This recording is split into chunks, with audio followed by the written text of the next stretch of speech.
यह कहानी चार पक्के खास जिगरी दोस्त की है जो हमेशा साथ रहते, साथ खाते पीते और साथ घूमते हैं।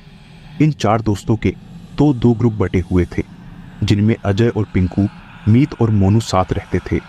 इन सभी की अपने अपने पार्टनर के साथ बहुत ज्यादा जमती थी, लेकिन इनकी एक गलती की वजह से मीत और मोनू की मौत हो जाती है। आइए सुनते हैं इन चार दोस्तों की डर से भरी डरावनी कहानी। यह कहानी चार दोस्तों से शुरू होती है, अजय, पिंकू, मीत और मोनू। ये बात सन 2005 की है, जब मीत और मोनू बाहर घूमने जाने का प्लान बनाते हैं और सोचते हैं कि हम अपने दोस्त पिंकू और अजय को साथ लेकर चलेंगे, इससे और भी ज्यादा मजा आएगा। मोनू मीत से कहता है, हाँ यार, ये प्लान अभी बना है तो सब साथ चलते हैं, फिर सब साथ मिले या ना मिले। तभी मीत पिंकू को सारी बात बता देता है। तो पिंकू कहता है, भाई मुझे तो ज्यादा मालूम नहीं है इस सिटी के बारे में, मैं खुद नया हूँ, मैं अजय से पूछकर बताता हूँ। तो पिंकू कहता है, ठीक है। अजय को पार्क में बुलाकर सारी बात बता देते हैं। तभी मोनू अजय को कॉल करके पार्क में आने को बोलता है।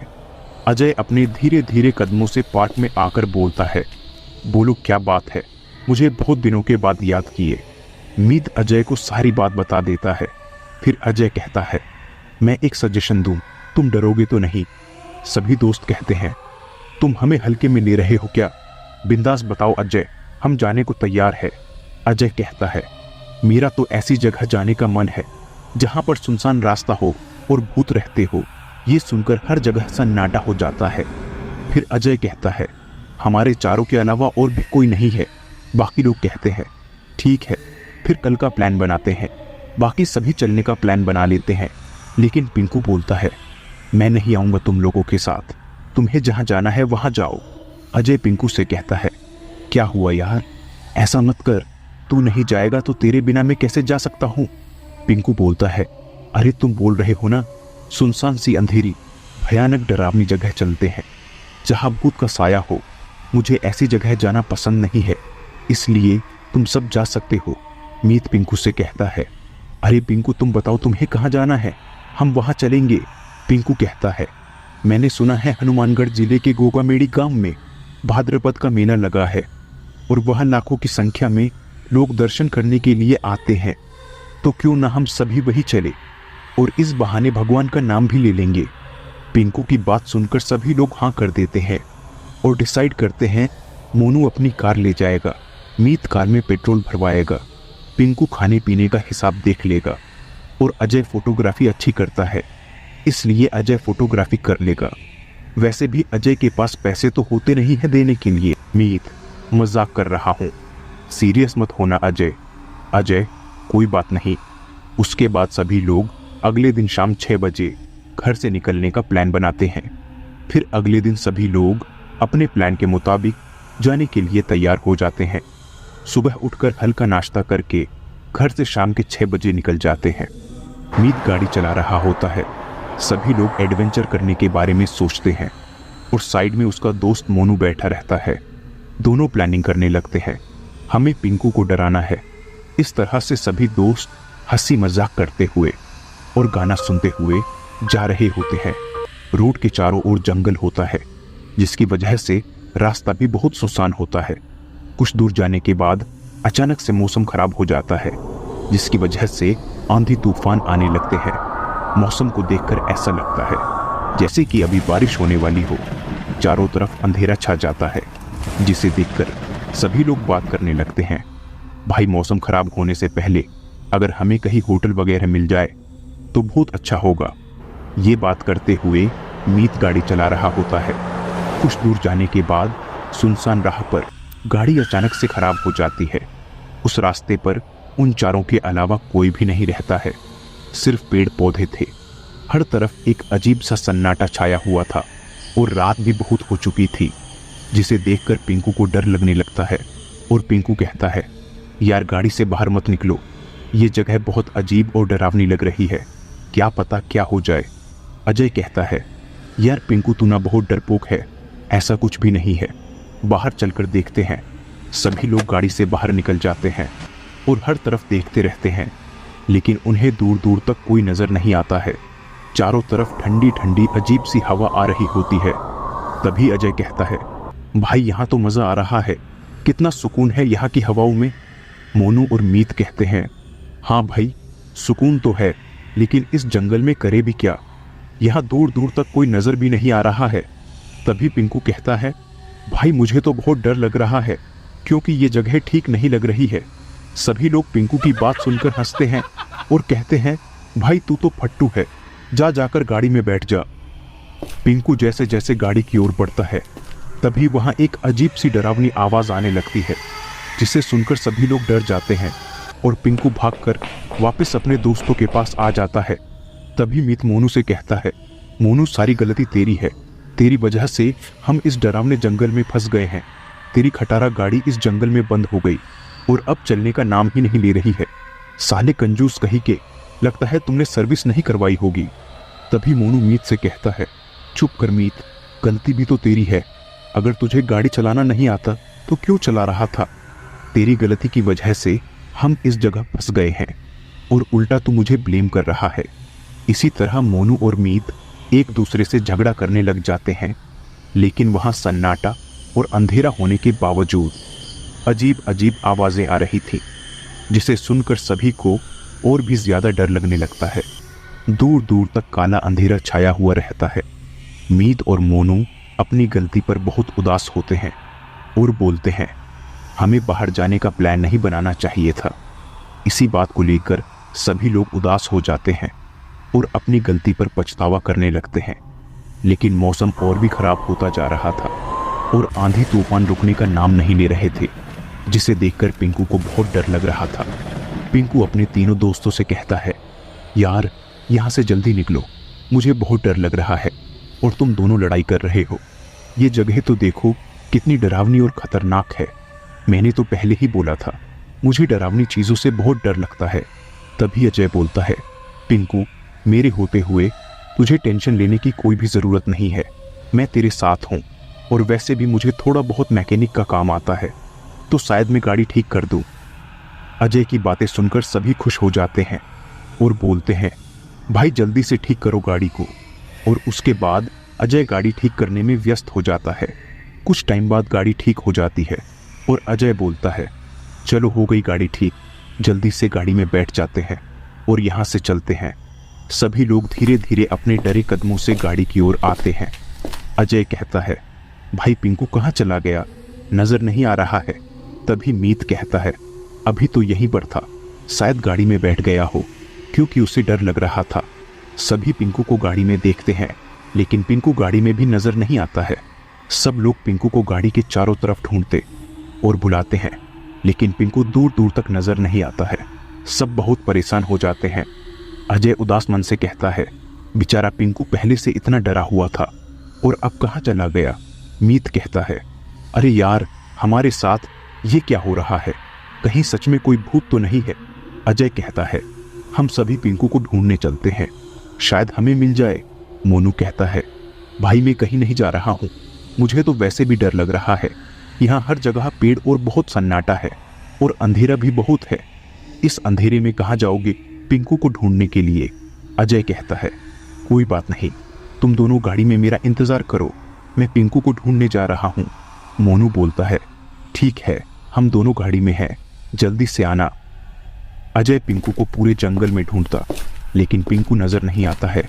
अजय वापस गाड़ी के पास आता है और देखता है गाड़ी में सिर्फ पिंकू बैठा हुआ है, लेकिन बाकी दोस्त उसे दिखाई नहीं देते हैं। अजय पिंकू से बात करने के लिए गाड़ी के पास जाता है।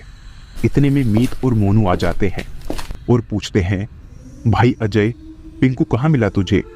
तब अजय कहता है, मैं जब गाड़ी के पास आया तो मुझे पिंकू गाड़ी में बैठा मिला। अजय मीत और मोनू से कहता है, वैसे तुम दोनों कहाँ चले गए थे। तभी मीत और मोनू कहते हैं, अरे भाई हम तो पिंकू को ढूंढने चले गए थे, सोचा यहाँ इंतजार करने से अच्छा है कि पिंकू को ढूंढ ले, इसलिए हम उसे ढूंढने चले गए। अजय बोलता है, हाँ भाई सही है, चलो अच्छा है, हमें पिंकू भी मिल गया, चलो अब इस डरावनी जगह से चलते हैं। वैसे रात भी बहुत हो गई है, यहाँ रुकना अच्छा नहीं है। इसके बाद सभी गाड़ी में बैठ जाते हैं और गाड़ी स्टार्ट करके कुछ दूर जाते हैं। तभी पिंकू डरावनी आवाज में कहता है, आज कोई भी नहीं बचेगा, सबके सब मरेंगे। पिंकू अजीब अजीब से आवाजें निकालता। सभी लोग पिंकू की बात सुनकर बहुत ज्यादा डर जाते हैं। पिंकू अपनी डरावनी आवाज में कहता है, आज की रात तुम्हारी आखिरी रात होगी, आज मैं फिर से खून की होली खेलूंगा। पिंकू के ये शब्द सुनकर सभी डर जाते हैं और बोलते हैं, पिंकू ये क्या हो गया है तुझे, तू ये सब क्या बोल रहा है? भाई पिंकू, हम सबको डराने की कोशिश मत कर, ऐसे भी इस जगह पर हमें बहुत डर लग रहा है। लेकिन पिंकू कुछ भी जवाब नहीं देता है और अपनी मुंडी नीचे करके बैठा रहता है। मीत और मोनू पिंकू को इस हालत में देखकर कहते हैं, भाई इसके अंदर भूत आ गया है क्या? पिंकू कुछ बोल क्यों नहीं रहा है, सिर्फ अपनी मुंडी नीचे करके बैठा हमारी बात सुन रहा है। मीत बहुत डर जाता है और फौरन गाड़ी रोककर गाड़ी से बाहर निकल जाता है और अजय से बोलता है, भाई अजय गाड़ी से बाहर निकल जा और यहाँ से भाग चल, वरना आज नहीं बचेगा। अजय कहता है, भाई मैं अपने दोस्त को छोड़कर कहीं नहीं जाऊंगा, अगर तुम दोनों को जाना है तो जा सकते हो। ये सुनकर मीत और मोनू वहां से चले जाते हैं, लेकिन अजय पिंकू को छोड़कर कहीं नहीं जाता है। मीत और मोनू सुनसान अंधेरे रास्ते में उस सुनसान रास्ते निकलने की कोशिश करते हैं, लेकिन उन्हें कुछ समझ नहीं आता है कि कहाँ जाना है।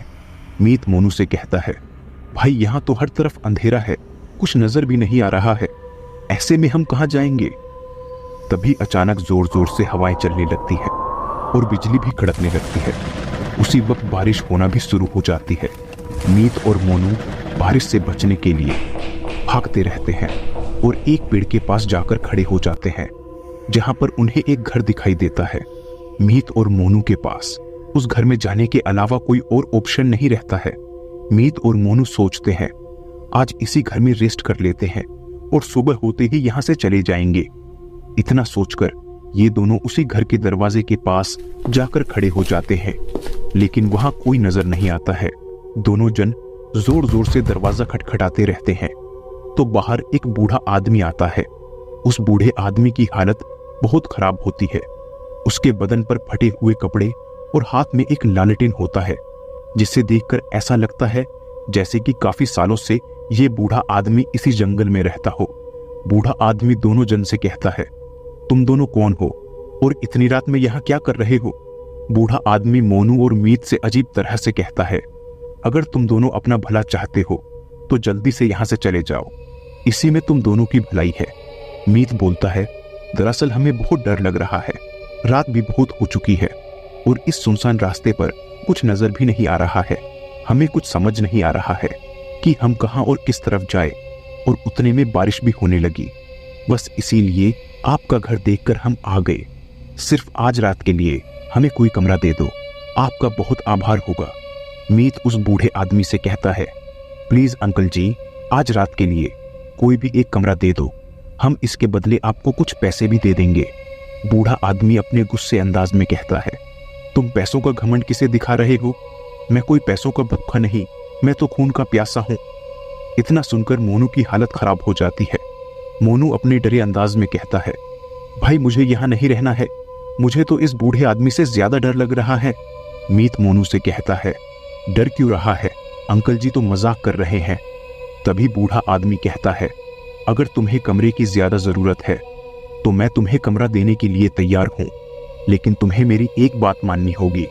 मीत कहता है, बोलो, हम आपकी सारी बातें मानेंगे। बूढ़ा आदमी कहता है, तुम दोनों को मैं जिस कमरे में लेकर जाऊंगा, तुम्हें उस कमरे की कोई भी चीज को हाथ लगाने की जरूरत नहीं है, और हो सके तो गलती से भी हाथ मत लगाना। सिर्फ इसी उम्मीद पर मैं तुम दोनों को कमरा दे रहा हूं, इसके अलावा ज्यादा बोलने की जरूरत नहीं है। मैं तुम्हें यह कमरा रेस्ट करने के लिए दे रहा हूं, तो रेस्ट ही करना, वहां जाते ही सो जाना और सुबह होते ही यहां से निकल जाना। बूढ़ा आदमी अपने डरावने अंदाज में कहता है, तुम दोनों ये मत समझना कि मैं तुम्हारे साथ कोई मजाक कर रहा हूं। अगर तुमने मेरी बात नहीं मानी तो शायद ये तुम्हारी जिंदगी की आखिरी रात होगी और तुम दोनों हमेशा के लिए इस कमरे में कैद हो जाओगे। बाकी तुम्हारी मर्जी, यहां रुकना है तो रुको या फिर चले जाओ। मीत और मोनू कहते हैं, नहीं अंकल जी, हमें यहां से कहीं नहीं जाना है, यहां से चले गए तो हमारा दोस्त हमें जिंदा नहीं छोड़ेगा। इसके बाद मीत और मोनू उस बूढ़े आदमी के साथ उस कमरे को देखने के लिए चले जाते हैं और वो बूढ़ा आदमी उन्हें कमरे में ले जाता और कहता है, तुम अपना ध्यान रखना, शायद मैं तुम्हें कभी ना मिलूं। इतना बोलकर बूढ़ा आदमी उस रूम से चले जाता है। इतने में खटाक से रूम का दरवाजा बंद हो जाता है और दोनों दोस्त सोचते हैं ये आदमी अजीब से बातें क्यों कर रहा था, और उसकी बातों से ऐसा लग रहा था जैसे कि इस रूम में कोई बहुत बड़ा राज छुपा हुआ है। मीत और मोनू सोने के लिए बेड पर जाते हैं और सो जाते हैं। रात के तकरीबन 2 बज रहे थे। पूरे कमरे में एक अजीब सा सन्नाटा था। बाहर जोर जोर से हवाएं चल रही थी और बारिश भी हो रही थी। मीत और मोनू अपनी गहरी नींद में सो रहे थे। थोड़ी देर बाद मीत और मोनू को किसी ने आवाज दी, लेकिन मीत और मोनू गहरी नींद की वजह से नहीं उठ पाए।